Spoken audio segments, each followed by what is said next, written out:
اعوذ باللہ من الشیطان الرجیم بسم اللہ الرحمن الرحیم نحمدہ ونصلی علی رسولہ الکریم۔ یہ بہار شریعت ہے۔ بہار شریعت علامہ صدر الشریعہ علیہ رحمۃ الرضوان مفتی امجد علی اعظمی کی لکھی ہوئی کتاب ہے، اور ان کا دستور ہے ہر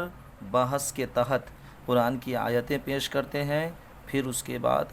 حدیث نبوی صلی اللہ علیہ وسلم پیش کرتے ہیں، پھر مسائل کا بیان کرتے ہیں، اور یہ بیان نماز کا بیان ہے۔ علامہ مفتی امجد علی اعظمی حضور صدر الشریعہ علیہ رحمۃ الرضوان فرماتے ہیں، ایمان و تصحیح عقائد مطابق مذہب اہل سنت و جماعت کے بعد نماز تمام فرائض میں نہایت اہم و اعظم ہے۔ یعنی ایمان و عقیدہ مذہب اہل سنت والجماعت یعنی سنی صحیح العقیدہ کے مطابق صحیح کر لینے کے بعد اعمال میں تمام فرائض میں سب سے اہم فرض، سب سے بڑا، سب سے اعظم فرض نماز ہے۔ قرآن مجید و احادیث نبی کریم صلی اللہ علیہ وسلم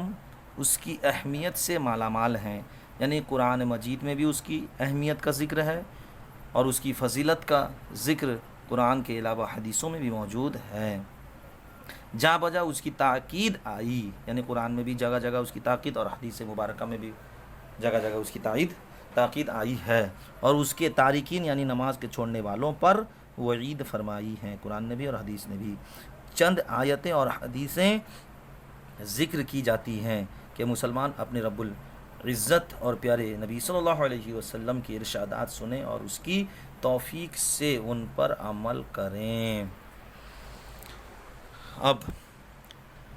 قرآنی آیت پیش کرتے ہیں۔ اللہ عز و جل فرماتا ہے، ھدی للمتقین الذین یؤمنون بالغیب ویقیمون الصلاۃ ومما رزقناہم ينفقون۔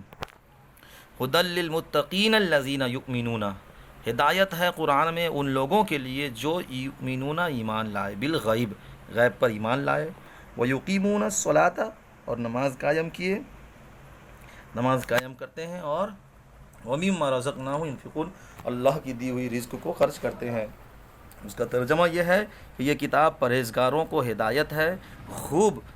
جو غیب پر ایمان لاتے اور نماز قائم رکھتے، اور ہم نے جو دیا اس میں سے ہماری راہ میں خرچ کرتے ہیں۔ اور دوسری جگہ اللہ تبارک و تعالیٰ ارشاد فرماتا ہے، وَأَقِيمُوا الصَّلَاةَ وَآتُوا الزَّكَاةَ وَارْكَعُوا مَعَ الرَّاكِعِينَ، نماز قائم کرو اور زکوٰۃ دو اور رکوع کرنے والوں کے ساتھ نماز پڑھو، یعنی اقیم الصلاۃ نماز ادا کرو، وآتوا الزکوٰۃ اور زکوٰۃ ادا کرو، اور وارکعوا مع الراکعین رکوع کرنے والوں کے ساتھ رکوع کرو، یعنی جماعت کے ساتھ نماز پڑھو، با جماعت نماز پڑھو، یعنی مسلمانوں کے ساتھ کہ رکوع ہماری ہی شریعت میں ہے، با جماعت ادا کرو۔ اور اللہ تبارک و تعالیٰ فرماتا ہے، حافظوا علی الصلاۃ والصلاۃ الوسطی وقوموا للہ قانتین، تمام نمازوں خصوصاً بیچ والی نماز عصر کی محافظت رکھو اور اللہ کے حضور ادب سے کھڑے رہو۔ یعنی نمازیں جتنی ہیں 5 وقت نماز ہیں، تمام نمازوں کی حفاظت کرو، یعنی تمام نمازوں کو اس کے وقتوں پر ادا کرو، اور بالخصوص جو بیچ والی نماز ہے، دن بھر میں 5 وقت 5 مرتبہ نماز ہے، جو فجر نماز سے شروع اور عشاء تک 5 وقت ہے، اس میں بیچ میں عصر کی نماز آتی ہے، عصر سے 2 وقت کی نماز یعنی فجر اور ظہر پہلے ہے، پھر 2 وقت کی نماز عصر کے بعد ہے، یعنی مغرب اور عشاء، تو بیچ والی نماز عصر ہے۔ اس اعتبار سے عصر کی حفاظت کے لیے، یعنی بیچ والی حفاظت کے لیے اللہ تبارک و تعالیٰ نے صلاۃ الوسطیٰ فرمایا، یعنی عصر کی نماز کی حفاظت کرو۔ یوں تو تمام نمازوں کا ذکر ہے، بالخصوص عصر کی نماز کا ذکر ہے۔ اور فرماتا ہے، وَإِنَّهَا لَكَبِيرَةٌ إِلَّا عَلَى الْخَاشِعِينَ، نماز شاق ہے مگر خشوع کرنے والوں پر، یعنی جو خشوع اور خضوع کے ساتھ نماز پڑھتے ہیں ان کے لیے نماز دشواری نہیں ہے، اور جو بغیر خشوع کے نماز پڑھتے ہیں ان پر دشوار گزرتی ہے، ان پر بوجھ بن لگتا ہے، ان کو بوجھ۔ نماز کا مطلقاً ترک تو سخت ہولناک چیز ہے،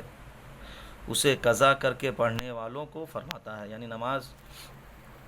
جو قضا کرتے ہیں یا تاخیر سے پڑھتے ہیں اس کے لیے قرآن میں اللہ تبارک و تعالیٰ ارشاد فرماتا ہے فَوَيْلٌ لِّلْمُصَلِّينَ الَّذِينَ هُمْ عَنْ صَلَاتِهِمْ سَاهُونَ، خرابی ان نمازیوں کے لیے جو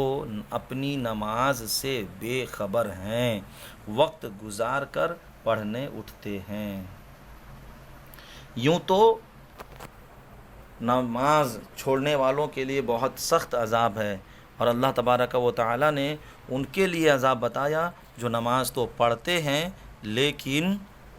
تاخیر سے نماز پڑھتے ہیں، وقت کے چلے جانے کے بعد قضا کر کے نماز پڑھتے ہیں۔ اللہ تبارک و تعالیٰ ان کے لیے ویل کا عذاب بتاتا ہے، اور ویل کے تعلق سے علامہ صدر الشریعہ فرماتے ہیں جہنم میں ایک وادی ہے جس کی سختی سے جہنم بھی پناہ مانگتا ہے۔ اس کی سختی کا کیا عالم ہوگا جس سے جہنم بھی پناہ مانگے، اس کا نام ویل ہے۔ قصداً نماز قضا کرنے والے کے قصداً نماز قضا کرنے والے اس کے مستحق ہیں، یعنی اس وادی میں، اس جہنم میں ڈالے جائیں گے۔